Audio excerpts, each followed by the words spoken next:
Esta es la tarde en el continente americano. Cuando anochece en Europa y amanece en Asia, así cae la tarde en el continente americano y transcurre la noche y el amanecer en el resto del mundo. La tarde. ¿Qué tal? Bienvenidos a la tarde de NTN 24. Gracias por sintonizarnos, gracias por su compañía. Como siempre, a nombre de este equipo, les doy la bienvenida y los invito a que nos envíen señales de que sigan esta transmisión a través de las cuentas de Twitter en @NTN24, @la tarde NTN24 y mi cuenta personal @Joely Ramírez. Comenzamos.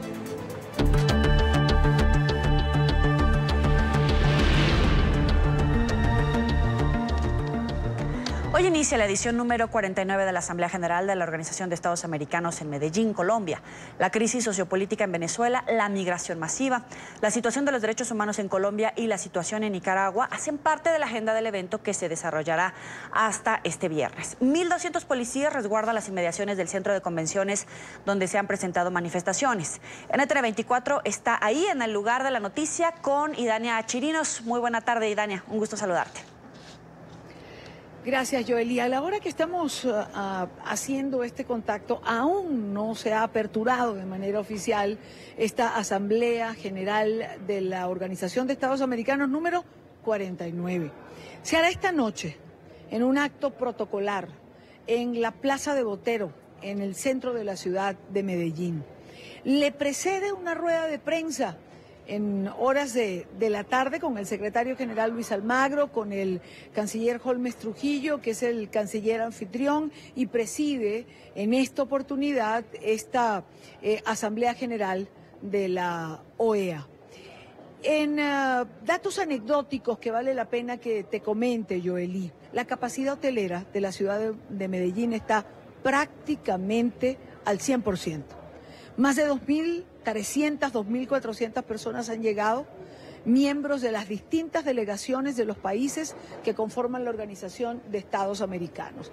1.200 policías han sido dispersados alrededor de los puntos neurálgicos, el centro de convenciones, los hoteles que albergan los eventos paralelos a la asamblea en sí.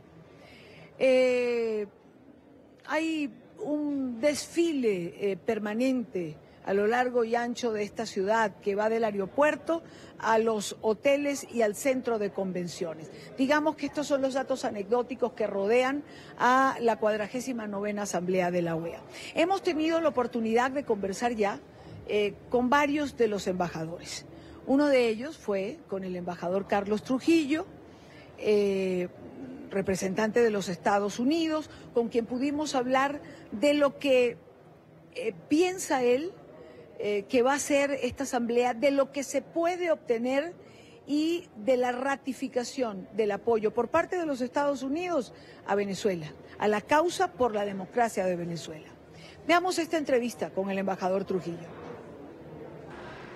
Embajador Trujillo, gracias por estar con nosotros en NTN 24. Muchas gracias por tenerme. Embajador, Venezuela va a ser punto de referencia en esta Asamblea General. ¿Qué se espera? ¿Qué puntos concretos pueden salir de este encuentro? Bueno, lo más importante para los Estados Unidos, los países amigos de Venezuela y para el gobierno interino de Juan Guaidó es que se reconozca al presidente Juan Guaidó y a sus embajadores en el sistema interamericano acá en esta Asamblea a nivel de canciller acá en la OEA.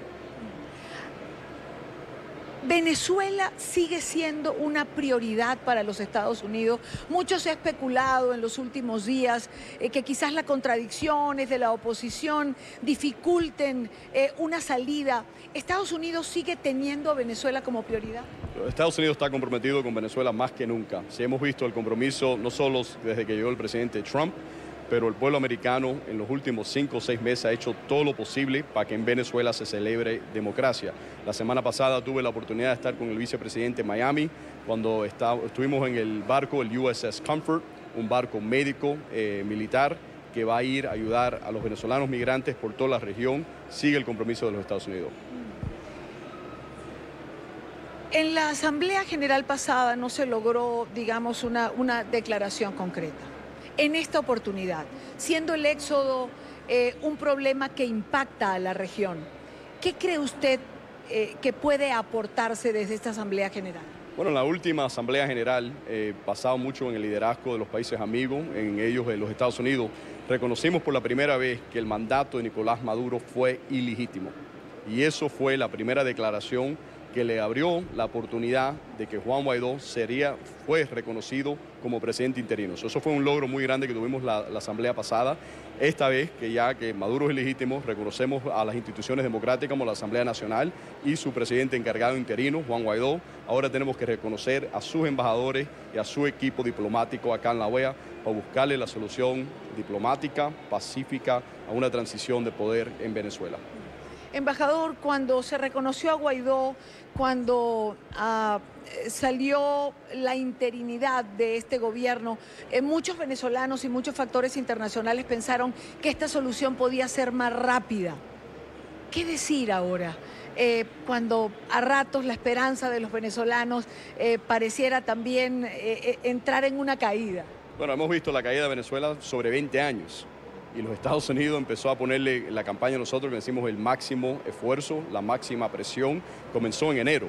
Y en solo 5 meses hemos visto 54 países reconocer a Juan Guaidó como el presidente interino. Sistemas financieros reconocer a Juan Guaidó como el presidente interino. La OEA reconocer a Juan Guaidó como presidente interino. La cantidad, los millones de dólares en ayuda humanitaria que ha recaudado los Estados Unidos y los países amigos de Venezuela. Solo han pasado 5 meses. Yo creo que tenemos que también tomar en realidad la situación de Venezuela. Lo que se demoró 20 años en destruir no se va a reconstruir en 25 semanas. El compromiso de los Estados Unidos sigue, vamos a tener éxito, vamos a poder sacar al usurpador de poder, al narcodictador Nicolás Maduro, pero eso, como todas las pólizas, y más las pólizas diplomáticas, se demora tiempo. Embajador, leía en su cuenta de Twitter, me llamaba la atención, usted escribía que hay que proteger la democracia y que este era uno de los objetivos de esta Asamblea General. En ese sentido, ¿cómo proteger la democracia cuando Cuba extiende siempre sus tentáculos para intentar precisamente torpedear la democracia de la región? Bueno, es algo que tenemos que reconocer. Cuba es el impedimento más grande que tenemos para celebrar democracia en el hemisferio occidental y lo ha hecho por los últimos 60 años. Es algo que los países lo tienen que reconocer. Los Estados Unidos está bien claro sobre ese tema. Si no fuera por Cuba, hoy en día no existe Nicolás Maduro y puede ser que no existe Daniel Ortega. Cuba es responsable por muchos de los males que se están celebrando hoy en día en Latinoamérica. Espero que muchos de los países amigos también reconozcan el papel que ha jugado Cuba en contra de la democracia, en contra de los derechos humanos en nuestro hemisferio, pero también por todo el mundo. Ya que mencionó a Daniel Ortega, quiero terminar con Nicaragua. Daniel Ortega no ha completado la liberación de los presos políticos, Daniel Ortega no cumple con lo pautado en el diálogo. ¿Cuál es el futuro? Bueno, para nosotros como americanos es totalmente inaceptable que lleguen unos acuerdos, que los aplacen por 3 meses y después que no se cumplan. Yo creo que la OEA tiene que tomar el tema de Nicaragua en serio. Yo creo que tenemos que aplicar el artículo 20 y en un definitivo momento aplicar el artículo 21. Lo que está sucediendo en Nicaragua hoy en día no es democracia. Tenemos que reconocer que no existe democracia y que es una violación total, sistemática de los derechos humanos. En horas de la mañana, Joelí, y en los alrededores del centro de convenciones, jóvenes de distintos países de Latinoamérica se presentaron para manifestar. Pedían la salida de Maduro, el regreso a la democracia en Nicaragua, protestaron también por la injerencia cubana. Quisieron levantar su voz y hacerse presente en el momento en que representantes de la sociedad civil se estaban reuniendo también con representantes de los países que conforman la OEA. Esto ocurría en horas de la mañana. ¡Venezuela libre! ¡Venezuela libre! Soluciones, menos palabras y más acciones, medidas concretas, diligencia y rapidez. ¡Venezuela libre! ¡Venezuela libre! Los venezolanos, agobiados por la crisis política, social, económica y humanitaria de su país, sienten que el tiempo se agota y que la comunidad internacional poco hace para encontrar alivio. ¡No a la dictadura! ¡No a la dictadura! ¡No a la Por eso el grito desesperado en el marco de la Asamblea General de la OEA en Medellín. Que se pronuncie a favor del pueblo venezolano, no del narcodictador Nicolás Maduro Moros, que está destruyendo un país. Son voces airadas, molestas e inconformes con la ausencia de democracia, con el retroceso que dicen es evidente, no solo en Venezuela, también en Bolivia y Nicaragua.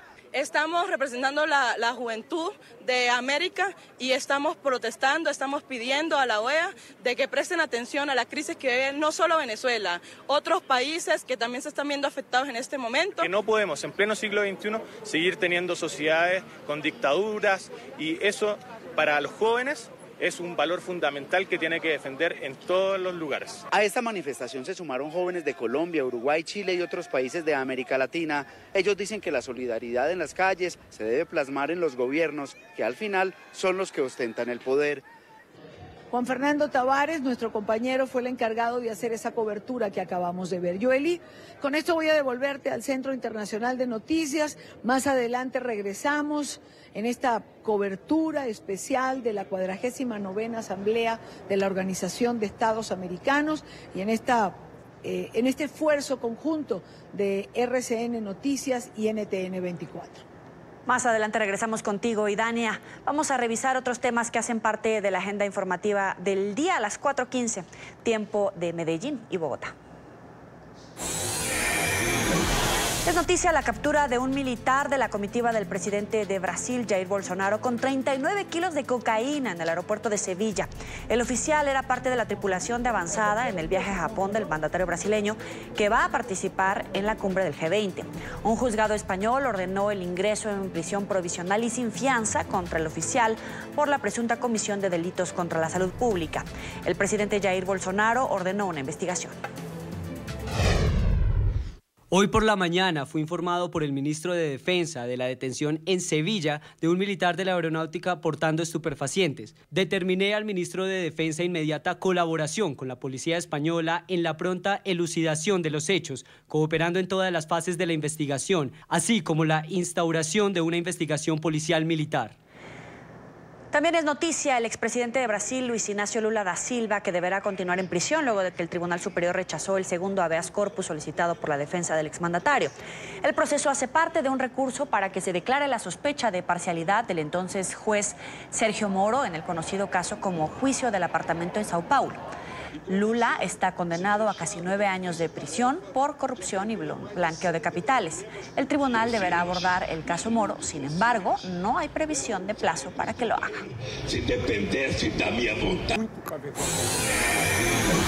Es noticia el expresidente peruano Alberto Fujimori, que regresó este martes a prisión tras recibir el alta médica en la clínica donde había ingresado el domingo por hipertensión arterial y gastritis erosiva hemorrágica.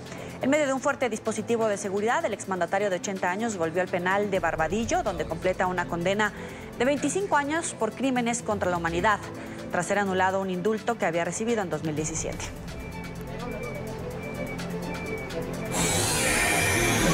Es noticia el terremoto de magnitud 6,3 que sacudió el oeste de Panamá cerca de la frontera con Costa Rica. Según el Servicio Geológico de Estados Unidos, tuvo su epicentro al noroeste de la localidad de La Esperanza, en la provincia de Chiriquí. Hasta el momento se han registrado al menos 10 réplicas. Por ahora no se reportan daños.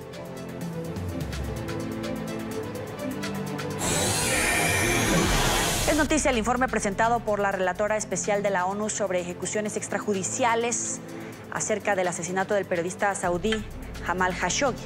La investigadora condenó la muerte del reportero ante el Consejo de Derechos Humanos de Naciones Unidas en Suiza. En sus declaraciones aseguró que existen pruebas fehacientes de que la monarquía saudí y otros altos funcionarios estarían detrás de la muerte del columnista del Washington Post. Khashoggi, crítico del príncipe saudí, fue visto por última vez en el consulado de Arabia Saudita en Estambul el 2 de octubre. La evidencia reunida por la investigación sugiere que el asesinato del señor Khashoggi constituye una ejecución extrajudicial en la que también hubo un acto de tortura en el que claramente es responsable el Reino de Arabia Saudita. Hay una serie de circunstancias que nos llevan a esa conclusión, en las que claramente hay una responsabilidad del Estado. Es noticia la ola de calor que enfrenta gran parte de Europa y que ha sido denominada como potencialmente letal. En más de 23 provincias de España hay alertas por las altas temperaturas. Marcelo Moncayo tiene toda la información desde Madrid. Adelante. Hola, ¿qué tal? Saludos para ustedes en la tarde, amigos televidentes. La primera ola de calor de este verano llega con fuerza a España. En estos momentos, más de 23 provincias se encuentran en alertas debido a las altas temperaturas que podrían superar los 40 grados. España ya sufre los efectos de la primera ola de calor a los pocos días de iniciado el verano. Más de 23 provincias mantienen alertas por las altas temperaturas que se están registrando y que podrían superar los 40 grados centígrados. Esta es la 10ª ola de calor que se presenta en junio desde 1975, por lo que a algunos no les parece normal, pues lo habitual es que sea entre julio y agosto. Darse avisos naranjas y probablemente en algún momento del fin de semana incluso puedan ser rojos porque superen o se esperen que se superen los 42 grados de temperatura.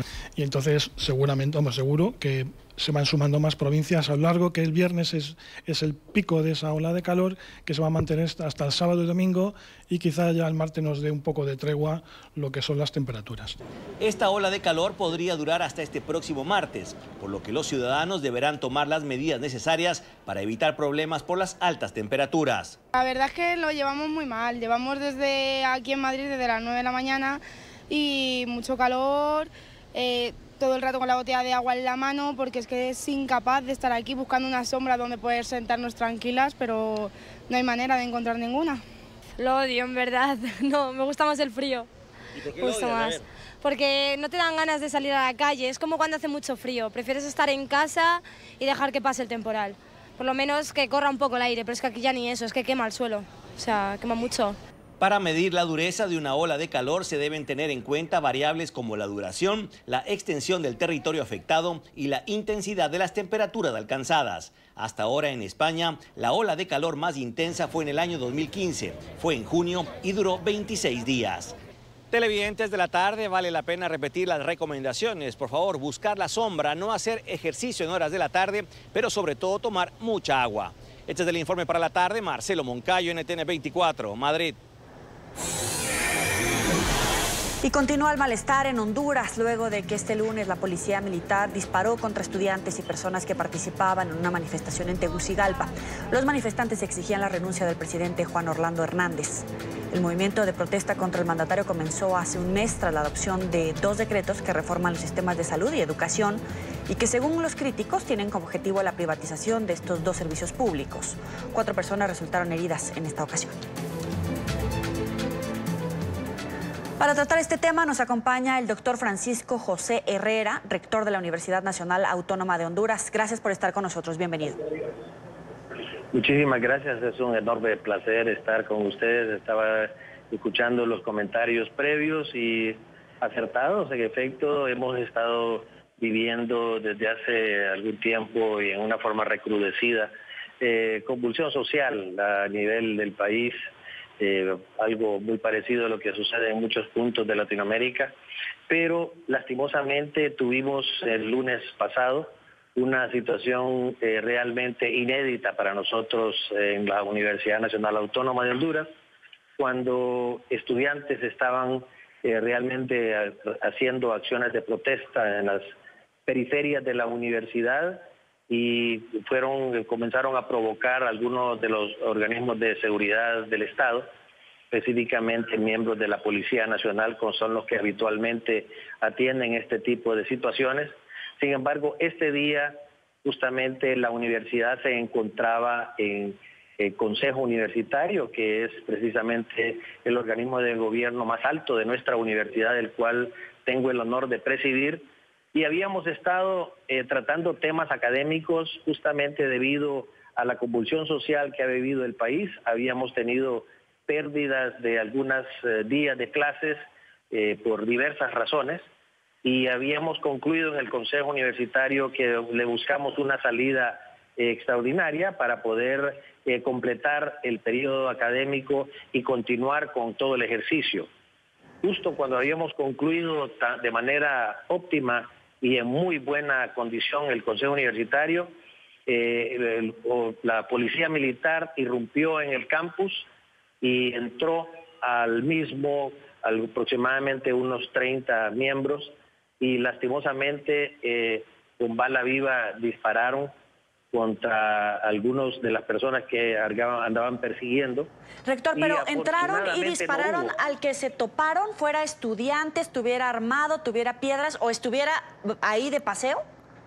Pues el problema es que los estudiantes estaban al frente y entraron a la universidad huyendo. Comenzaron a tirar piedras, a arrojar al cóctel molotov a la policía militar y con algunas armas artesanales disparando objetos a ellos, y luego salieron corriendo hacia el interior del campus y fueron perseguidos por los miembros de la policía militar.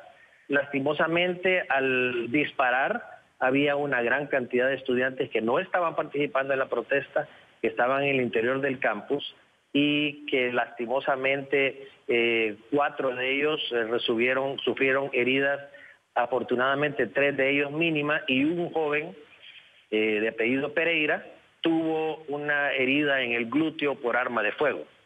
Es afortunado para nosotros el hecho de que, habiendo ocurrido este incidente, no hubiese pérdida de vida humana, pero sí hubo peligro sin duda alguna, y esto ha creado una enorme conmoción en nuestra universidad, en todo el sistema de educación superior, en todo el sistema educativo nacional, y es un tema de titulares en la prensa nacional. Hemos recibido notificaciones de prácticamente todo el continente en solidaridad. Rector, y 2 hechos que me parecen que debemos de destacar. Una, entrar armados, disparando contra estudiantes. 2, también violar la autonomía de la propia universidad. ¿Ya hay alguna investigación en curso por parte del gobierno del presidente para pues deslindar responsabilidades contra estos militares que cometen estas 2 violaciones en la universidad? En efecto, como usted lo manifiesta, es correcto. De inmediato, estando aún en el Consejo Universitario, porque el Consejo Universitario, como les menciono, había concluido y lo volvimos a llamar, lo instalamos nuevamente precisamente para atender esta emergencia y pronunciarnos de manera enérgica. Lo hicimos por los medios de comunicación, por televisivos y radiales, y de inmediato se firmaron las autorizaciones para poder comenzar las investigaciones respectivas. En esa misma noche, del lunes 24, comenzaron las investigaciones para poder recoger evidencias y poder continuar con los procesos. Ha habido una enorme controversia y debate a nivel nacional en los medios de comunicación en el tema de la autonomía universitaria, porque algunas personas y algunos expertos académicos y otros pensadores particulares creen que no se ha agredido ninguna autonomía universitaria. Yo creo que, al igual que el resto del continente, el hecho que la policía militar ingrese al campus universitario y dispare contra estudiantes, si eso no es una agresión a la autonomía, entonces realmente no existe otra agresión mayor. La única agresión mayor que podría haber es que uno de estos jóvenes hubiese fallecido. Pero, en efecto, nos sentimos muy indignados en su momento, lo hicimos saber, elevamos la protesta y sí se están llevando a cabo todas las investigaciones pertinentes para poder dar con los responsables, y se ha manifestado de parte de las autoridades gubernamentales que una vez concluidas las investigaciones se van a deducir las responsabilidades del caso. Rector, pero el gobierno, el presidente, ¿ya se comunicó con ustedes, con la máxima casa de estudios, para dar continuidad a estas investigaciones y de verdad que haya justicia en estos casos? ¿O el gobierno del presidente Juan Orlando Hernández está minimizando la situación que podría causar incluso más indignación y una ola más grande de protestas que ya de por sí lo tienen asolado? Es correcto. Lastimosamente, como usted podrá comprender, desde el Río Grande hasta la Tierra del Fuego, las universidades públicas son un termómetro de lo que ocurre a nivel social, y Honduras no es la excepción. Justamente en la máxima casa de estudios, que es la nuestra, tenemos precisamente eso. Nosotros reflejamos en gran medida lo que ocurre a nivel en el tejido social, y sí, ya tuvimos comunicación y sí elevamos la protesta en relación de manera enérgica, precisamente haciendo saber la indignación nuestra, la indignación de la comunidad universitaria, y hemos tenido el respaldo de una gran cantidad de organismos locales como internacionales, y nos han hecho saber de que en efecto sí se van a llevar a cabo las investigaciones y sí se van a deducir las responsabilidades. Sin embargo, hemos tenido que comenzar a abrir otros canales de comunicación con la comunidad universitaria, tanto a nivel docente como a nivel de los estudiantes, porque realmente es complicado cuando se vive una situación social tan compleja como la que está viviendo Honduras y tenemos un traspié de esta naturaleza, recuperar la credibilidad en la institucionalidad es complicado.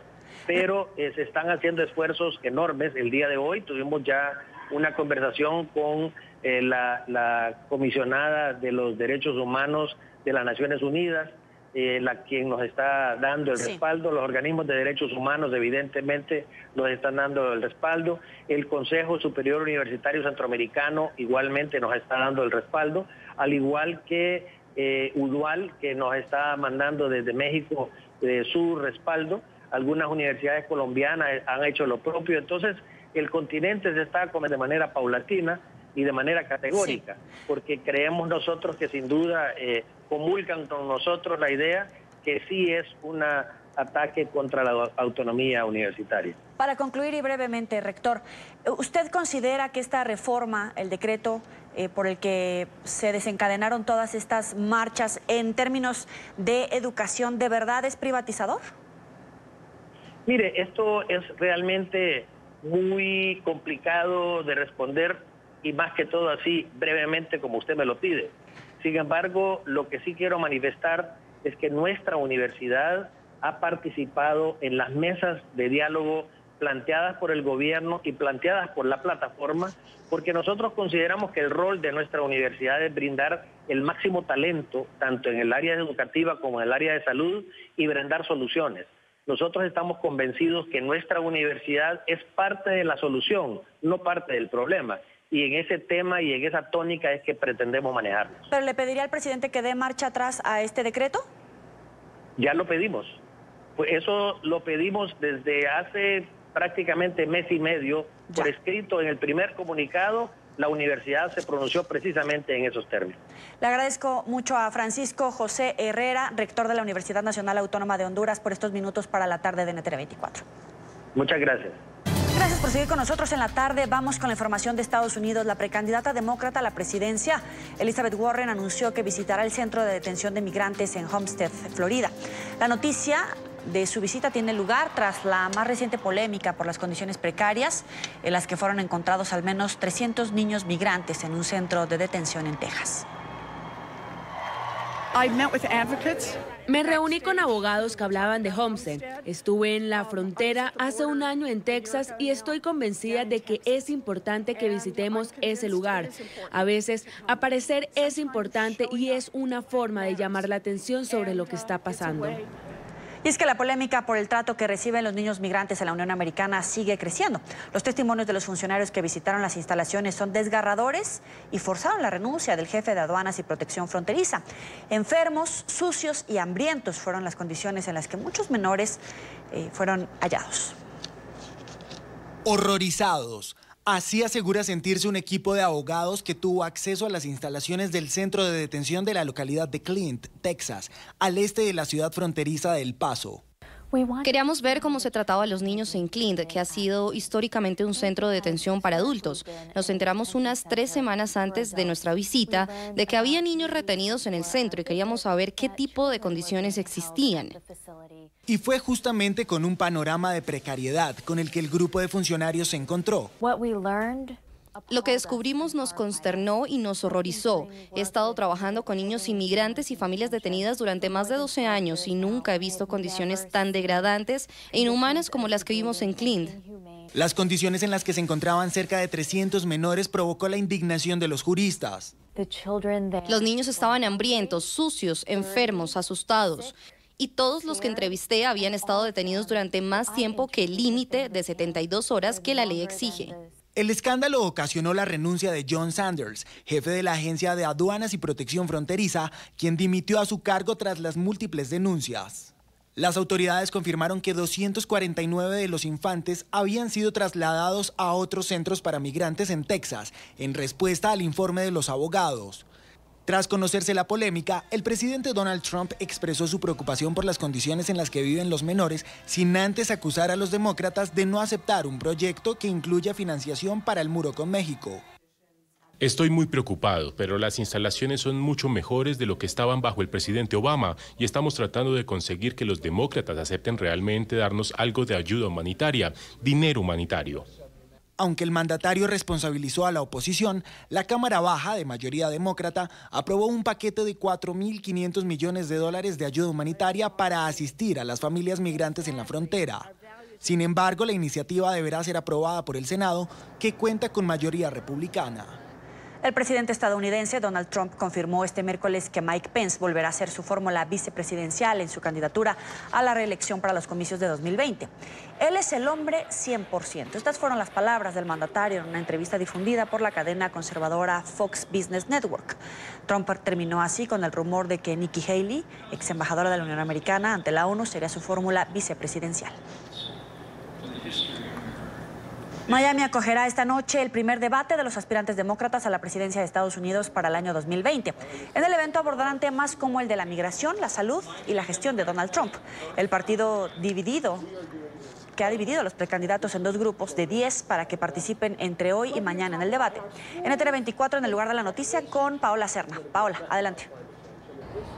Hola, ¿qué tal? Muy buenas tardes. Pues mucho calor aquí en el estado de la Florida. Estamos cerca de los 38 grados centígrados, alrededor de 99 grados Fahrenheit. Aquí justo fuera del Art Center, el Centro de Bellas Artes de Miami, pues un ambiente caliente en materia de temperatura, pero también caliente en el tema político. Y es que hay una gran expectativa sobre este primer debate demócrata de los candidatos que aspiran llegar por este partido a la Casa Blanca. También sobre los temas que se espera, de acuerdo con la intención que tendrían los votantes demócratas y aquellos indecisos que se tomen el día de hoy o que se toquen por parte de estos candidatos del Partido Demócrata, tienen que ver sobre todo con educación, con salud, con inmigración, pero además con el tema del medio ambiente. Esto nos dijo la senadora del estado de la Florida, demócrata, Annette Taddeo, sobre las expectativas y cómo se espera que se aborden dichos temas. Nosotros queremos que la gente tenga seguro de salud, es algo que es algo primordial. Mucha gente se va a la bancarrota cuando les da un cáncer o les da una enfermedad grave y eso no debería ser así, pero vemos una gran diferencia entre los dos partidos queriendo el bienestar del pueblo, subir el sueldo de las personas, un sueldo mínimo de $15 y fuera de eso, obviamente la inmigración. El presidente quiere hablar de la inmigración porque quiere salir a su base racista, su base que le está echando la culpa a los hispanos de todo y nosotros lo que queremos resaltar es que nosotros sí hemos comprobado cómo se funciona con la inmigración, cómo se controla para que no tengamos el problema que tenemos ahora en el borde. Porque lo que hemos visto es que este presidente quitó todo el dinero y toda la ayuda a Centroamérica y Suramérica y entonces las personas cuando están en una situación tan horrible en sus países corren el riesgo de perder a sus hijos, como vimos a ese padre con esa niña en el Río Grande. Es algo que es increíble. Y uno de los temas que particularmente afectan el estado de la Florida y sobre todo el sur del estado de la Florida es el tema del calentamiento global. Hay una gran preocupación sobre el incremento del nivel del mar y cómo ciudades como Miami y Miami Beach se han visto afectadas. El alcalde de la ciudad de Miami Beach justamente ha hecho énfasis en que espera que este sea uno de los temas que toquen los aspirantes por el Partido Demócrata a la Casa Blanca. Nuestro Estado y nuestra nación no están haciendo nada en esta materia, en parte porque esta administración niega incluso los hechos científicos del cambio climático. Así que es muy duro pensar que vayan a hacer algo al respecto para aliviar lo que está ocurriendo. Cuando nos salimos del Acuerdo de París dimos un pésimo ejemplo y ahora la nación entera está batallando con el aumento del nivel del mar y el gobierno federal no aparece por ningún lado. Dentro de los aspirantes a la candidatura por el Partido Demócrata que se presentarán durante la noche de hoy, a partir de las 9 de la noche hora del este, están la senadora Elizabeth Warren, también el alcalde de Nueva York, Bill de Blasio, el ex secretario de Vivienda y Desarrollo Urbano, Julian Castro, también el senador Cory Booker y la senadora Amy Blocher. Esto entre 5 de los 10 aspirantes a esta candidatura demócrata que se presentarán hoy en la ciudad de Miami. Por supuesto, NTN 24 les llevará el acontecer, lo que está ocurriendo justo aquí a las afueras del Art Center de la ciudad de Miami. Con esto doy paso a los estudios centrales. Continúen ustedes con más información. Buenas tardes. Buenas tardes. Y el fiscal especial Robert Mueller, que investigó la trama rusa en Estados Unidos, accedió a testificar públicamente ante el Congreso después de que los demócratas emitieran varias citaciones este martes. Pese a que este mismo mes Mueller se había negado a comparecer, hablará el próximo 17 de julio del reporte sobre la injerencia rusa en las elecciones presidenciales de 2016. El presidente Donald Trump asegura que el informe final lo exoneró de los cargos de obstrucción a la justicia. Sin embargo, las conclusiones de la pesquisa no aclaran si el mandatario incurrió o no en estos delitos por considerar que no podía investigar a un mandatario en funciones. La severidad y complejidad del abuso de sustancias ilícitas a nivel global es cada vez peor. Así lo determina un nuevo informe de la Oficina de Naciones Unidas contra la Droga. La producción de estupefacientes como la cocaína tocó nuevos registros récord en 2017. 1.976 toneladas, es decir, 25% más que en periodos anteriores. En el continente americano hay dos situaciones de preocupación para la ONU. Alejandro Rincón tiene esta noticia desde Nueva York. Adelante. Hola, feliz tarde para todos. Es preocupante, desolador el panorama planteado por el nuevo informe de la Organización de Naciones Unidas sobre las sustancias ilícitas y su consumo a nivel global. La entidad asegura que en el transcurso del año 2017, 271 millones de personas alrededor del mundo consumieron algún tipo de sustancia ilegal. Considera actualmente la Oficina de Naciones Unidas contra la Droga que hay ahora mismo 35 millones de personas que padecen problemas de adicción. El continente americano es el punto de origen de dos situaciones que generan una preocupación particular a la Organización de Naciones Unidas. Por una parte, en los Estados Unidos se produce la mayoría de las fatalidades por consumo de estupefacientes. 2/3 del total de los fallecimientos registrados alrededor del mundo tienen lugar ahora mismo en la Unión Americana, en particular por la actual crisis de salud pública, la crisis por consumo de opioides que afecta ahora mismo el territorio de la Unión Americana. Adicionalmente, destaca este informe una preocupante estadística que procede directamente de Colombia. El aumento en el cultivo de coca desde 2014 que puede ver aquí ha sido conducido principalmente por el aumento en Colombia, que produce cerca del 70% de la cocaína mundial, pero también ha habido aumento en Perú y Bolivia, los otros dos países que producen y cultivan desde 2017. Hay un punto adicional que es importante destacar y que está conectado directamente con esa declaración que ustedes acaban de ver. Se entregó adicionalmente durante este evento de presentación de las principales conclusiones de ese informe aquí en la sede general de Naciones Unidas en la ciudad de Nueva York. Ese informe, o los investigadores de Naciones Unidas, destacan que aun cuando el titular de la jornada es que el 70% de la cocaína de alta pureza producida alrededor del mundo procede de territorio colombiano, también lo es que están aumentando los esfuerzos de control de los estupefacientes en ese país. Vean. La cocaína continúa siendo el estimulante más predominante en un nivel global en América, Europa y África, mientras que la metanfetamina es el estimulante que es más predominante en Asia y Oceanía.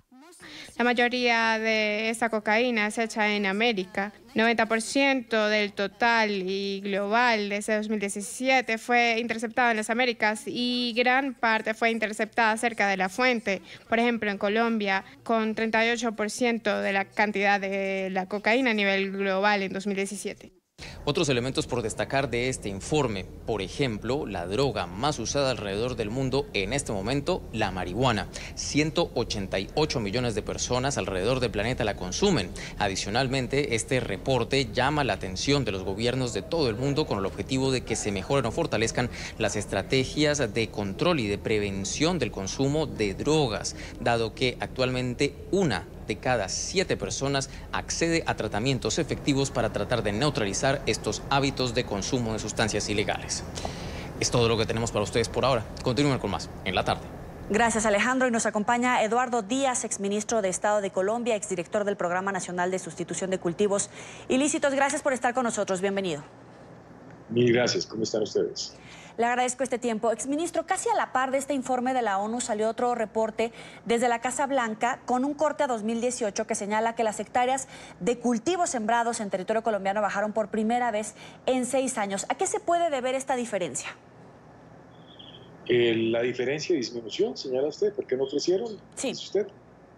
Yo creo porque es evidente que el gobierno colombiano puso en marcha un programa muy vigoroso en materia del control de los cultivos ilícitos, particularmente con una estrategia de sustitución con los campesinos, absolutamente novedosa, que fue pactada en el acuerdo de paz y que unos meses atrás, a principios de este año, 2019, daba cuenta de la sustitución voluntaria de cerca de 36.000 hectáreas de coca por parte de los campesinos, con una resiembra de menos del 1%, lo cual es muy importante porque además de la siembra, que es muy grave, y de la necesidad de superar este problema, en lo que estamos de acuerdo todos los colombianos, lo importante es que lo que se quite no se vuelva a sembrar.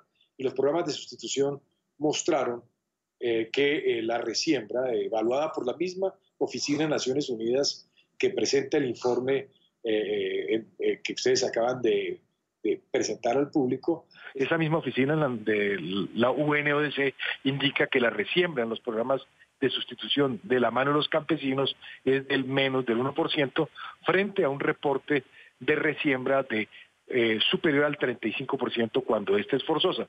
De suerte tal que frente a este problema tan delicado en el país, en Colombia y para el mundo, habría que señalar que la solución debe ser integral, debe involucrar a todos los que intervienen, no solamente a los países donde se produce, sino donde se consume. Y enhorabuena, hay un primer reporte después de 6 años, como usted bien lo dice, en donde aparece una tendencia ya levemente decreciente en el tema de los cultivos en Colombia. ¿Hay algún riesgo permanente en el tema de la desertificación de Estados Unidos a Colombia? Pues este es un tema donde todos estamos metidos en el mismo paquete. Sí. Algunos somos los países que tenemos los cultivos, otros son los que la consumen.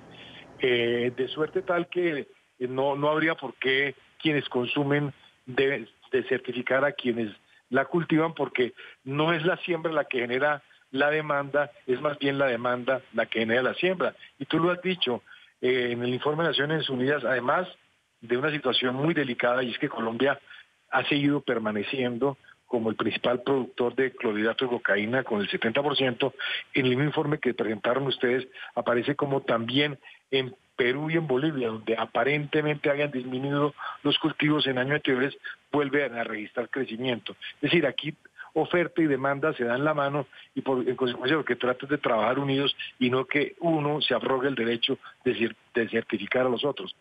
Porque del mismo sentido nosotros podríamos desertificar a los consumidores.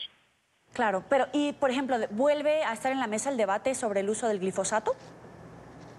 En el país hay quienes están pidiendo que se regrese al glifosato. En el caso particular de otros sectores consideramos que esa no es la solución, en la medida en que el país entre el año 2010 y el 2019 llegó a fumigar 1.600.000 hectáreas.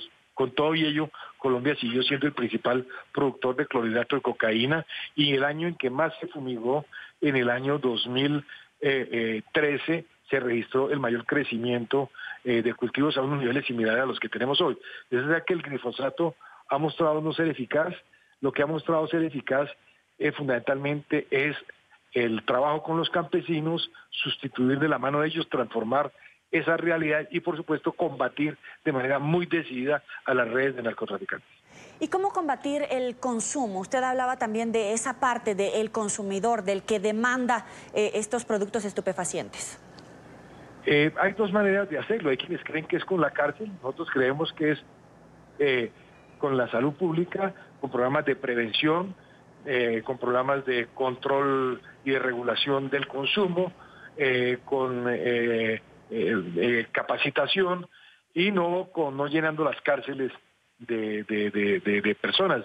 Es lamentable ver cómo, por ejemplo, en Estados Unidos el tema de los opioides ha crecido de una manera muy significativa, con unos costos en salud y en vidas inmensos. La manera de enfrentarlo no es metiendo a los consumidores, a las víctimas de estas adicciones a las cárceles, sino apoyándolos para superar esta situación y, por supuesto, persiguiendo implacablemente a las redes de narcotraficantes. Siempre hay un debate en diferentes países respecto a la legalización del consumo de marihuana y a otros ya lo extienden al consumo de todas las drogas. Sin embargo, hoy en el informe se reporta que hay más drogas, más consumidores, más muertes. ¿Es correcta la política de seguir castigando el consumo y no legalizarlo? ¿O hasta dónde es adecuada la medida, la política de combate que se ha llevado hasta este punto en diferentes países del mundo? Pues la verdad es que la humanidad lleva 50 años en guerra contra las drogas y 50 años, en vez de avanzar, se ha retrocedido, como tú bien lo dices. De seguro tal que uno podría decir, sin temor a equivocarse, que es una guerra que fracasó. Y no podemos esperar resultados distintos haciendo exactamente lo mismo. Por ello, llegó el momento de escuchar propuestas como las desarrolladas en Portugal, donde mediante la regulación del consumo de las drogas se ha logrado avanzar significativamente en la reducción de esta problemática. Y claro, esto acompañado siempre de una persecución a los narcotraficantes de las redes criminales. Pero lo que toca a los consumidores, la estrategia no puede seguir siendo penalizándolos, tiene que entrarse en el terreno de la regulación. Hay quienes hablan de la legalización y creo que esta vía ofrece más oportunidades para la humanidad que los paradigmas sobre los cuales hace 50 años se construyó y se lanzó la famosa guerra contra las drogas, cuyas metas, lejos de cumplirse, estamos cada vez más lejanos, con grandes costos en vidas humanas, con grandes costos económicos, con grandes costos en materia de seguridad para muchos países, incluido Colombia, que ha hecho un sacrificio inmenso en materia de vidas, tanto de líderes como de soldados, de comunidades, de campesinos, sin que se solucione el problema. La experiencia en Colombia reciente, producto del acuerdo de paz con las FARC, que dio lugar a la puesta en marcha de un programa masivo de sustitución con los campesinos de los cultivos, empezó a producir frutos. Esperemos que el gobierno actualmente, en contra de lo que parece estar ocurriendo, continúe por esa senda, sin detrimento de, repito, golpear de manera muy decidida a las redes de narcotraficantes. Le agradezco a Eduardo Díaz, exministro de Estado de Colombia, por estar con nosotros aquí en la tarde de NTN 24. Gracias. A seguir con nosotros en la tarde de NTN 24, avanzamos. Como un intento de secuestro calificó el presidente encargado de Venezuela, Juan Guaidó, la detención momentánea de varios miembros de su equipo por parte de un grupo armado en la ciudad de Caracas. Denunció que el régimen de Nicolás Maduro busca amedrentar a su equipo y a quienes trabajan para conseguir un cambio de gobierno en el país. Luis Alejandro Laya tiene la información desde Caracas. Adelante. Hola, buenas tardes. El presidente encargado de Venezuela, Juan Guaidó, denunció el intento de secuestro en contra de varios miembros de su equipo de trabajo. Indicó que un grupo de motorizados fuertemente armados con AK-47 y armas de alto calibre pues interceptaron uno de los vehículos que se trasladaba por la ciudad de Caracas. Indicaron que eran órdenes superiores y aunque no se identificaron como ningún cuerpo policial, pues estaban vestidos de civil, sí les exigieron seguirlos hasta la Dirección General de Contrainteligencia Militar. Esto no ocurrió, pues el propio presidente encargado de Venezuela, Juan Guaidó, se bajó del vehículo en el que transitaba e impidió esta acción. Señaló, es un nuevo intento del régimen de Nicolás Maduro por amedrentarlo. No nos van a intimidar, sino inmediatamente encaramos la situación, inmediatamente encaramos cuestionando que quién dio la orden, de dónde venía la orden, si había algún tipo de orden o simplemente era un esquema de persecución. No hubo información y logramos que cesara la retención, que cesara la amenaza, que cesara la persecución aparte de nuestro equipo, que eran de sí, pudieron haber sido colectivos, pudieron haber sido miembros del ELN, pudieron ser sicarios, pudo haber sido cualquier elemento. Estaban vestidos de civiles, portando armas de guerra, amenazando parte de nuestro equipo de apoyo, parte de nuestro equipo operativo. Querían secuestrar, quieren intimidar y de nuevo no lo valoran ni lo han hecho. A pesar de que de nuevo 22 diputados estaban perseguidos y allanados, más de 100 tienen procedimientos.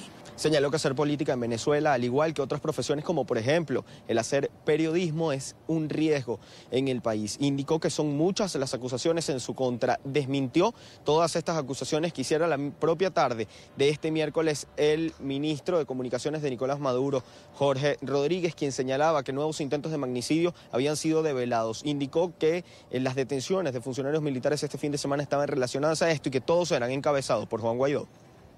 Una novela por parte del régimen, una más de las que tienen acostumbrado a dar. La persecución del régimen, la persecución de la dictadura.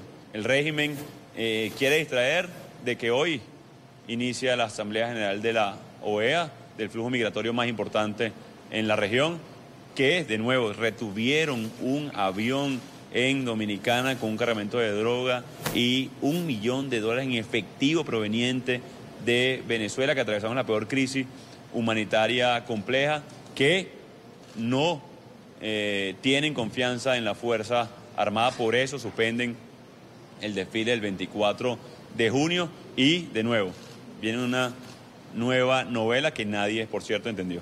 Señaló que todas estas acciones, así como la agresión en contra de diputados ocurrida la tarde de este martes al salir de la Asamblea Nacional, son parte de la disputa interna que hay dentro del régimen de Nicolás Maduro por controlar la situación. Asegura, hay varios grupos políticos intentando someter el poder. Desde Caracas, Venezuela, para la tarde de NTN 24, Luis Alejandro Laya.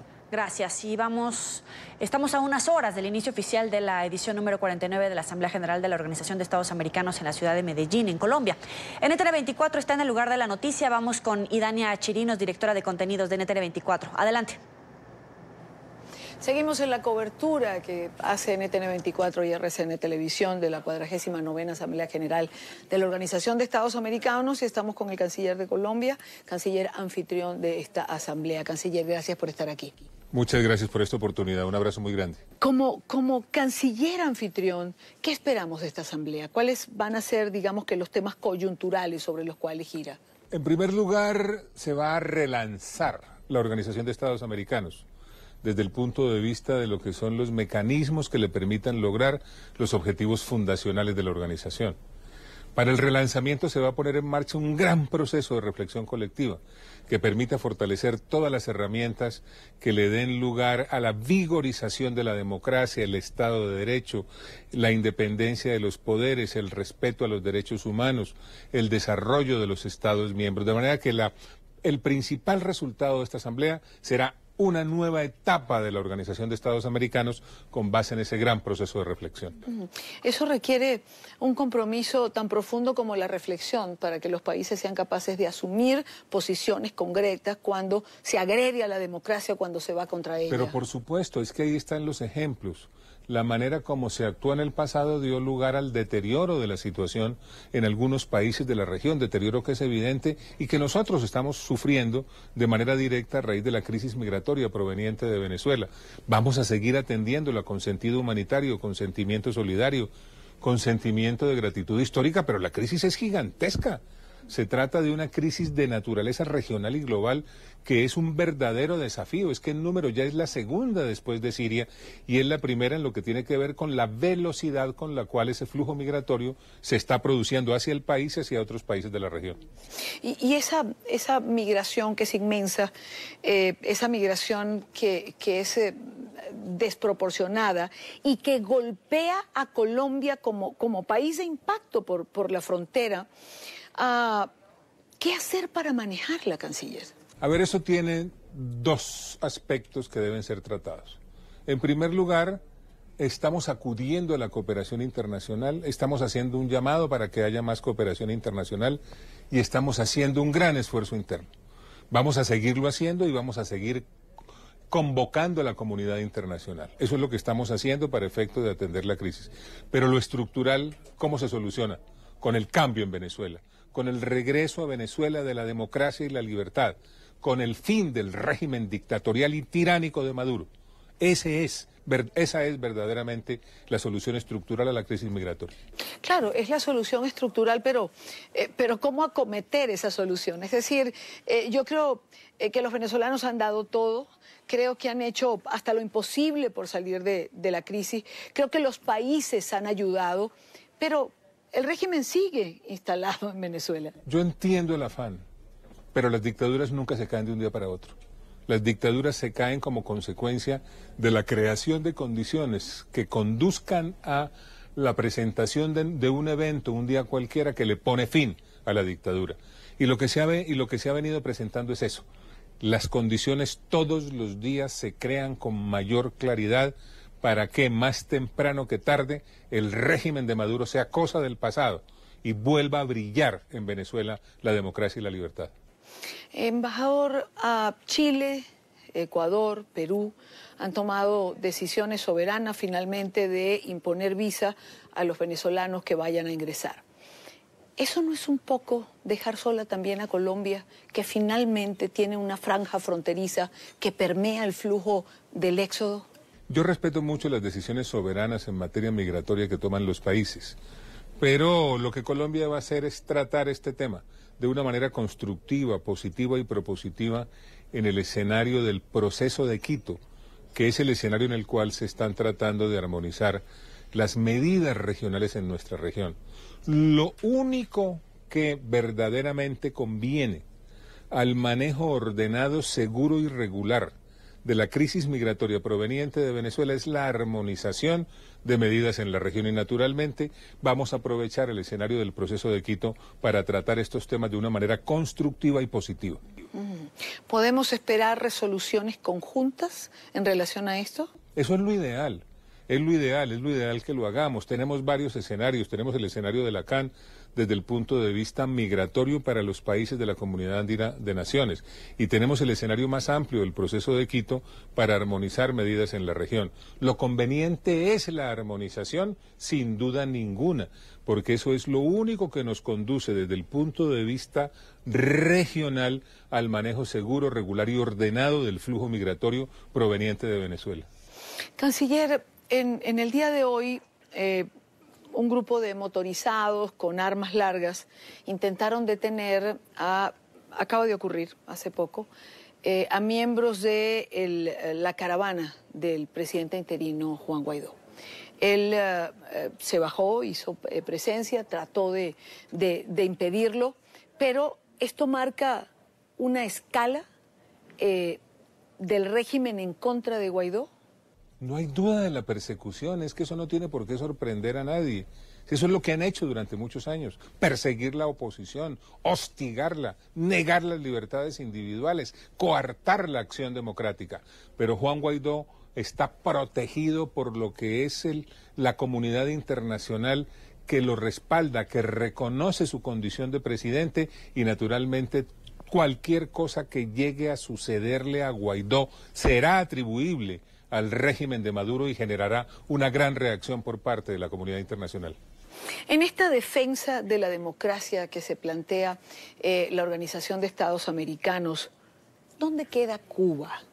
Que siempre está detrás de todo lo que significa desestabilización de la democracia. Es decir, si la OEA va en función de defender la democracia, Cuba sigue haciendo lo imposible por desequilibrarla. Hemos señalado naturalmente el muy negativo papel que Cuba juega en esta situación en Venezuela y en otras circunstancias en la región. Cuando Colombia plantea la defensa de la democracia tiene que ver con todos los países, en donde la democracia ha sido sustituida por un régimen de fuerza en la práctica o cualquier país en el cual se haya interrumpido el proceso democrático. Por eso la gran reflexión que vamos a plantear desde esta nueva asamblea de la Organización de Estados Americanos, tendiente a que las herramientas de defensa de la democracia sean cada vez más fuertes y además se sintonicen con lo que son las nuevas realidades de la democracia contemporánea. Y finalmente, canciller, no puedo dejar de preguntarle por la noticia que ha emanado de la Casa Blanca en el día de hoy en relación a que por primera vez se detienen el aumento de los cultivos de droga en Colombia. Eso demuestra el gran esfuerzo que está haciendo el gobierno del presidente Duque, como él lo anunció desde el mismo día en que inició su mandato como jefe de Estado de los colombianos. Y vamos a seguir haciendo el mismo esfuerzo, con la misma dedicación en medio de circunstancias muy difíciles, pero el hecho de que por primera vez en 6 años deje de incrementarse el número de hectáreas de cultivos ilícitos, demuestra que se están haciendo bien las cosas y que hay que continuar actuando en esa dirección. Canciller, muchísimas gracias por estar con nosotros. A ustedes muchas gracias por esta oportunidad. Volvemos a nuestro Centro Internacional de Noticias después de conversar con el canciller de Colombia, Carlos Holmes Trujillo, en lo que ha sido esta cobertura especial y es de la Organización de Estados Americanos y su asamblea 49ª aquí en Medellín, en Colombia. Regresamos contigo, Idania, en el momento en el que tengas otra entrevista previo a la inauguración de esta reunión. Y en medio de la crisis humanitaria que atraviesa Venezuela, la Fundación Luz de Rescate donó insumos médicos a pacientes del Hospital San Juan de Dios, uno de los más importantes de la capital venezolana. Esta organización sin fines de lucro ha logrado ayudar a más de 30.000 niños en solo 4 meses y espera recorrer todo el país. Oliver Fernández, periodista en NTN24 en Caracas, tiene toda la información. Adelante. Muletas, bastones, entre otros insumos médicos llegaron al Hospital San Juan de Dios de la mano de la Fundación Luz de Rescate. Tuvimos un donativo importante de insumos médicos, muletas, bastones, y nos gustó mucho venir al San Juan de Dios, ya que ellos tienen muchísima experiencia, años en el área. El tema de los insumos aquí en Venezuela es bastante precario, es costoso y sobre todo para las personas que nos están ayudando a nivel internacional, pues necesitan ver que la donación llegue. Y bueno, simplemente queremos llegar a muchas más personas a nivel no solamente de Caracas, sino a nivel nacional. Esta fundación nace desde que se registraron los apagones, llevando comida a los niños de los barrios populares de Caracas. Hemos llegado a dar alrededor de 30.000 comidas desde que comenzó todo esto, 400 comidas diarias en barrios y sobre todo albergues, casas de niños especiales. En este caso estamos haciendo una entrega de lo que es insumos médicos al hospital, pero bueno, también vamos a estar trabajando con ropa en buen estado, comida, bueno, insumos médicos. Los sectores han sido afectados por la crisis humanitaria que atravesamos y que para nadie es un secreto, y por eso Luz de Rescate, lo que nació como un aporte a nivel alimentario, ahora ha crecido muchísimo y lo vamos a extender a vestuario, a lo que tiene que ver con insumos ortopédicos, insumos de vitaminas que necesitan muchísimo en los hospitales. Y pues nada, el llamado es que la propia población se une a nosotros, porque no pertenecemos a ningún partido, a ningún color político, sino que entre venezolanos nos ayudamos con otros venezolanos. El drama de los sectores populares ha sido registrado por esta fundación que trata de rescatar a los niños y a los adultos mayores. Nos encontramos con una cantidad de personas los cuales han sido abandonados hasta por los padres por la misma condición de migrantes, por la misma condición en la que nos encontramos en el país, han tenido que abandonar estas tierras. Dejan los niños con los abuelos, con personas que realmente no están a la disposición para poder ayudarles. Y nos encontramos con una realidad muy fuerte que es desnutrición, abandono, hay maltrato también, porque estos niños quedan con personas que no están acorde para mantenerlos ni tampoco para educarlos. En Venezuela hay una crisis humanitaria que no se puede ocultar. Quienes trabajan en el Hospital San Juan de Dios agradecen la sensibilidad de los representantes de la Fundación Luz de Rescate. Y la mejor respuesta que podemos dar es justamente cuando aparecen fundaciones y personas con tanta sensibilidad y tanta solidaridad para ayudar al que más lo necesita. El hospital tiene todo el equipo médico adecuado, todas las personas para dar la respuesta de salud y de eso se trata. Pero necesitamos ayuda. Los donativos son bienvenidos, recibidos con mucha ilusión. Se me acercó un papá y me dijo, ¿y ahí me podrán dar una muleta? Le dije, ojalá. En lo que entra el donativo, te acerco y te presento para que ellos mismos te entreguen la muleta, porque es la idea, atender al que sufre y al más necesitado. Para eso estamos aquí. La Fundación Luz de Rescate ha repartido 30.000 comidas en los barrios más necesitados de la capital y esperan poder abarcar todo el territorio venezolano hasta que cese la crisis humanitaria. Es la información que manejamos desde Caracas. Continúen con más de la tarde de NTN 24. Un incidente reportado este martes en la triple frontera entre Colombia, Brasil y Venezuela, que habría sido provocado por la Guardia Nacional Bolivariana, ha despertado la preocupación de las autoridades colombianas. Según relataron los tripulantes de una embarcación que venía desde Brasil, 4 integrantes de la Guardia amenazaron con armas a los pasajeros y dispararon al aire en territorio colombiano. El gobierno del presidente Iván Duque manifestó su preocupación por el hecho y reiteró que no caerá en provocaciones por parte del régimen madurista. El comandante de las fuerzas militares, general Luis Fernando Navarro, denunció que en las últimas semanas se han presentado 3 incursiones por parte de la Guardia Nacional Bolivariana en los departamentos fronterizos de Arauca y Guainía. Desde Venezuela fueron hostigadas con disparos de fusil, con lanzamiento de granadas y todo desde territorio venezolano. Nosotros siempre guardamos la prudencia, guardamos nuestros protocolos de evitar cualquier tipo de provocación, pero los ataques están saliendo desde territorio venezolano.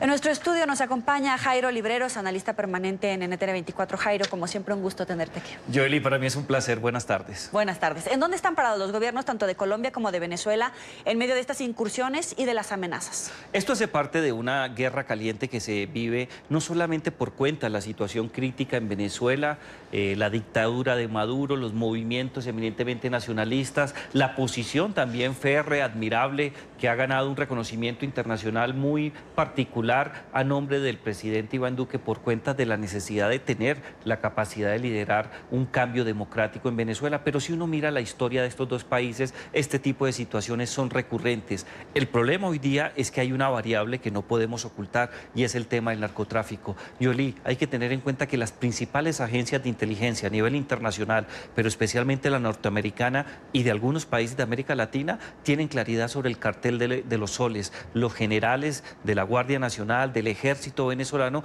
que están involucrados en temas de narcotráfico y de manera particular en brindar servicios de protección y de seguridad a diferentes grupos disidentes de la FARC y particularmente el ELN, que están involucrados en el tema narcotráfico, que generan un dinero muy importante para las arcas de los militares corruptos que son fieles a Nicolás Maduro, y este tipo de detenciones puede terminar en una situación crítica. De un lado, para Maduro, ante la necesidad de tener banderas nacionalistas que lo muestren como una persona con mayor nivel de legitimidad, o un error que se presente, el disparo que se presente en alguno de los dos bandos, bien sea de las fuerzas militares colombianas o de la Guardia o el Ejército venezolano. De hecho, el gobierno colombiano ha pedido prudencia.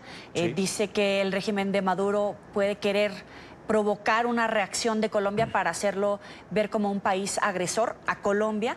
Pero ¿qué buscan con estas agresiones en realidad, con estos disparos, con estas amenazas? Yo creo que buscan dos cosas. En primer lugar, enviar un mensaje claro, preciso, contundente a la Casa de Nariño por parte de los militares venezolanos, que están dispuestos a llegar hasta las últimas consecuencias, especialmente para garantizar que la revolución bolivariana, o por lo menos este intento un poco cantinflesco de dictadura, tenga la oportunidad no solamente de mantenerse, sino de demostrarle que por más apoyo que cuente de la comunidad internacional, llamémoslo de manera especial el Grupo de Lima, el apoyo norteamericano y de muchas otras naciones y gobiernos europeos, ellos están en capacidad de mantener la ofensiva y en cualquier momento generar un daño especial. Y en segundo lugar, que para mí no es que sea menos importante, simple y llanamente es el orden de presentación. Las banderas nacionalistas siempre han funcionado. En América Latina así ha ocurrido. Hace algunos años no podemos olvidar lo que pasó entre Perú y Ecuador, donde Alberto Fujimori aprovechó de una manera muy hábil, entre comillas hábil,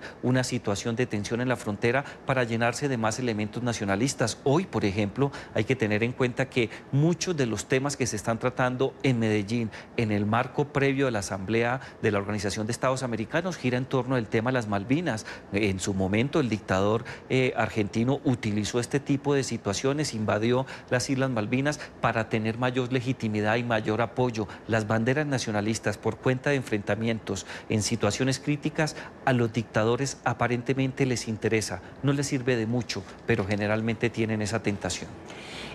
En medio de estos llamados a la prudencia, ¿cuál sería el movimiento clave para que Colombia tuviera que responder, como decía el propio canciller, en defensa de su soberanía? Yo creo que hay dos temas fundamentales, el acompañamiento diplomático, y en esa medida yo creo que los buenos oficios de Almagro como secretario de la OEA son particularmente determinantes, que exista conocimiento sobre los intereses perversos que tiene la dictadura de Venezuela, no solamente ya de hundir y destruir un país y llevarse a la población civil venezolana por encima, sino de manera particular de utilizar este tipo de enfrentamientos para generar una crisis de mayores consecuencias, aparentar que tiene el apoyo de Rusia, de China, de Irán y llegar a una situación crítica. Y en segundo lugar, Joely, algo que es muy importante, la prudencia de las fuerzas militares colombianas. Las fuerzas militares colombianas han demostrado ser uno de los ejércitos más serios en los últimos años en América Latina, con un reconocimiento internacional, pero creo que en estos momentos se exige un mayor profesionalismo desde el punto de vista de no dejarse provocar por cuenta de este tipo de incursiones, donde las fuerzas militares respondan haciendo uso legítimo de la fuerza ante una incursión como la que estamos analizando hoy día, se puede prender una chispa de consecuencias insospechadas. Me llama la atención que hagas esta anotación sobre la chispa que se puede prender, porque vemos continuamente noticias del apoyo de Cuba, de la presencia de militares, de oficiales rusos en territorio venezolano. Es decir, están todos los ingredientes, no solamente para la chispa, sino para el fuego. Están todos los ingredientes para una comedia trágica. No solamente ellos tienen lo que tú acabas de anotar, que es un elemento muy importante, también tienen un poderío aéreo militar muy importante. Ellos han logrado tener el apoyo, particularmente los rusos, para tener la capacidad de despliegue operacional necesaria e incursionar en Colombia. Hay una preocupación muy grande. Hay que tener en cuenta que si bien las fuerzas militares colombianas se han modernizado y tienen un nivel de profesionalización muy importante, la capacidad militar aérea no es precisamente una de las fortalezas. Se sabe que es una de las debilidades, no porque la FARC colombiana no pueda adelantar las operaciones previas de defensa, sino porque no es un asunto que se ha trabajado durante los últimos años por cuenta del conflicto armado. Yo creo que es un tema donde todos los elementos confluyen a que esta situación pueda terminar muy mal. Un enfrentamiento entre Colombia y Venezuela por cuenta de un mal manejo, de un apresuramiento, yo creo que llevaría a un distanciamiento muy fuerte, ya no solamente de la democracia en América Latina frente a la dictadura, sino de dos pueblos, que creo que los que llevarían la peor parte serían precisamente ellos. O sea, no tener la prudencia por parte del gobierno colombiano puede darle hasta oxígeno político, motivos, respaldo a Nicolás Maduro, porque los hace pasar nuevamente como las víctimas. No creo. Yo creo que si se mantiene la prudencia no va a pasar nada. Claro, existen unos límites, existe un juego en donde hay que medir la proporcionalidad de las cosas que ocurren y muy seguramente si se vencen cierto tipo de requisitos, Colombia va a tener que responder legítimamente, no solamente haciendo uso del derecho internacional, sino especialmente de los protocolos y de los desarrollos propios de la Carta de San Francisco que crea Naciones Unidas. Desde ese punto de vista yo creo que es entendible para todas las naciones, pero las consecuencias en vidas puede ser muy delicado. Por eso Colombia tiene que mantener una posición diplomática y el acompañamiento de la comunidad internacional para evitar que este tipo de situaciones lleguen a cristalizarse en la frontera con consecuencia en otros sitios de la geografía colombiana y de la geografía venezolana. Ahora, Maduro había dicho que autorizaba a la Fuerza Armada a dar respuestas desde todos los espacios a la oligarquía de Colombia, como él lo menciona, y al presidente Duque. ¿Qué tan graves son estos dichos? ¿Es una amenaza real incluso? No, eso no tiene mayor importancia. Si tú miras las diferentes metodologías que se pueden analizar para determinar la contundencia de las afirmaciones de un mandatario, yo creo que las de un dictador y una persona que tiene la capacidad verbal para cometer tantos errores como lo es Nicolás Maduro, no se le debe prestar la más mínima consideración. Finalmente se desarrolla esta edición de la reunión de la OEA en Medellín. En unos minutos más vamos a ir con Idania Chirinos, que está en la cobertura de este evento, pero debería de haber un pronunciamiento puntual en esta tensión entre Colombia y el régimen de Nicolás Maduro. No solamente por cuenta de Almagro tiene que haber un pronunciamiento. Yo creo que en estos momentos, si bien él representa la institucionalidad regional o hemisférica, hay que tener en cuenta que se hace necesario un acompañamiento acompañamiento mucho más firme del vocero oficial en estos momentos, del Grupo de Lima, pero también de otros mandatarios que están apostados y que se la juegan todos los días por mantener la democracia liberal. Esperaría uno también que gobiernos europeos, de Estados Unidos y de Canadá tengan una posición muy clara y precisa, pero sabemos muy bien que las conversaciones entre la Casa de Nariño y otros gobiernos democráticos es una cuestión rutinaria, ordinaria, que obedece a las relaciones de muchos años, y muy seguramente lo que se está buscando es un pronunciamiento que permita garantizar tranquilidad para el gobierno colombiano, la suficiente serenidad al momento de tomar decisiones, y que le llegue un mensaje muy claro al dictador de Venezuela: por más que intente con este tipo de salidas, no va a garantizar y mucho menos va a llevar a que dos naciones que históricamente nacieron de la mano terminen enfrentadas. ¿Cuál es el resultado mínimo que deberíamos de esperar de esta asamblea? Yo creo que esperamos dos cosas que son muy importantes. La primera de ellas son posturas y medidas lo suficientemente garantistas pero contundentes para allanar el camino, para que Nicolás Maduro abandone el gobierno, pero también para que el señor Nicolás Ortega cese cualquier tipo de provocación en contra de su población, siguiendo los pasos del socialismo del siglo XXI. Daniel Ortega, en Nicaragua. Daniel Ortega en Nicaragua. Y en segundo lugar, yo creo que se requiere mayor solidaridad por parte de la comunidad latinoamericana frente al esfuerzo fiscal, humanitario y de asistencia técnica que en estos momentos la administración Duque da e interviene para garantizar mejores condiciones de vida a un número muy importante de venezolanos que lamentablemente huyen de la dictadura y encuentran un refugio especial en Colombia. La clave de la noticia en desarrollo con Jairo Libreros, nuestro analista permanente aquí en NTN 24. Gracias, Jairo. Para mí es un gusto.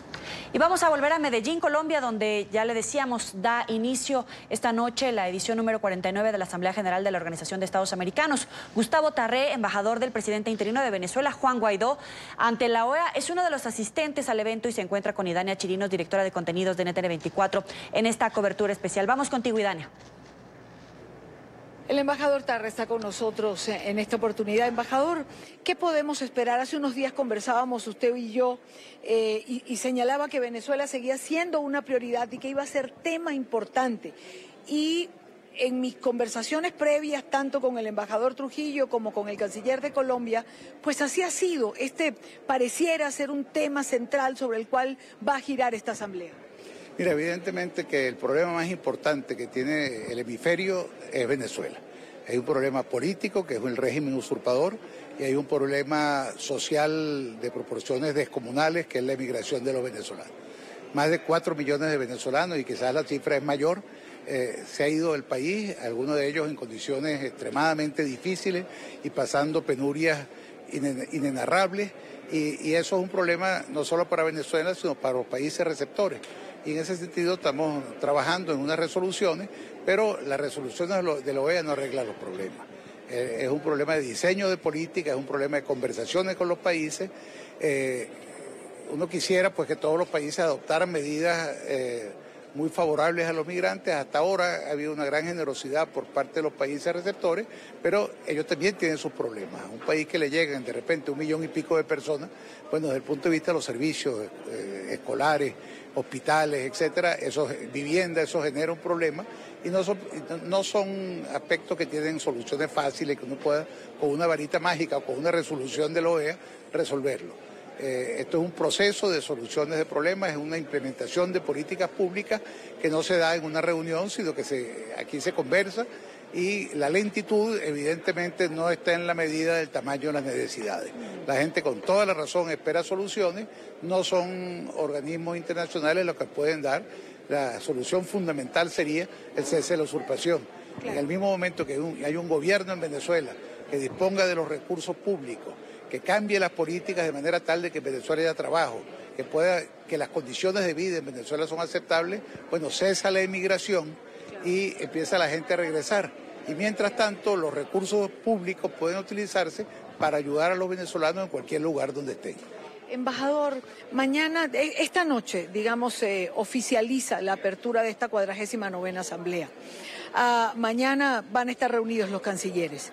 ¿Cómo se va a solventar el que Venezuela no tenga un canciller todavía?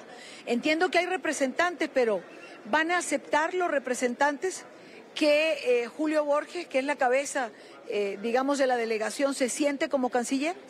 Mira, hay varios países que no tienen el canciller aquí, ni Argentina, ni Brasil, ni México tienen el canciller presente por razones distintas, pero tienen jefe de delegación. Y lo que exigen los estatutos de la OEA no es que sean cancilleres, sino que cada delegación tenga un jefe. El jefe es el diputado y embajador Julio Borges, en ese le garantizo que no hay ningún problema, como no hay ningún problema con el jefe de la delegación de Uruguay, que tampoco tiene el canciller, o el jefe de la delegación de Brasil, o el jefe de la delegación de México. El problema no es que tengan no los cancilleres, el problema es que existe un jefe. En el caso nuestro, la Asamblea Nacional acreditó una delegación que encabeza el diputado y embajador Julio Borges. Embajador Tarré, gracias por estar con nosotros en NTN 24. Muchas gracias. No, gracias a usted. Nos seguiremos viendo ya cuando la Asamblea vaya desarrollándose para ver qué temas tenemos. Gracias. Gracias por seguir con nosotros en la tarde de NTN 24. Una delegación de Amnistía Internacional presentó un informe sobre la grave situación de derechos humanos en El Salvador al presidente Nayib Bukele. En una reunión en la Casa Presidencial, la ONG entregó al mandatario un memorándum con recomendaciones iniciales para su gobierno en 6 áreas claves. Resaltaron que el presidente tiene la oportunidad de marcar un nuevo rumbo para el país, que indican es tristemente reconocido por la prohibición total del aborto y por la violencia generalizada. Desde El Salvador nos acompaña Astrid Valencia, investigadora para el Centro América. Gracias por estar con nosotros. Bienvenida. Gracias a ustedes por la invitación. ¿Por qué considera Amnistía Internacional como alarmante y desesperante la situación de los derechos humanos en El Salvador? Bueno, la situación de derechos humanos en El Salvador lleva mucho tiempo ya en una situación preocupante.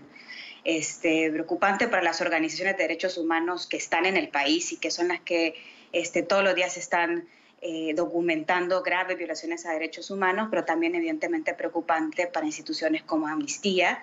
Pero también pues, el alto comisionado ha visitado también el país y dado contundentes recomendaciones sobre la situación de derechos humanos, la Comisión Interamericana, diversos relatores. Entonces vemos cómo hay unas deudas tremendas con los derechos humanos de las personas que viven en El Salvador, y la visita nuestra pues perseguía un poco eso, poner en evidencia estos grandes retos y la necesidad de actuar ya, y que esta nueva administración tenga en el centro de su política pública el respeto a los derechos humanos.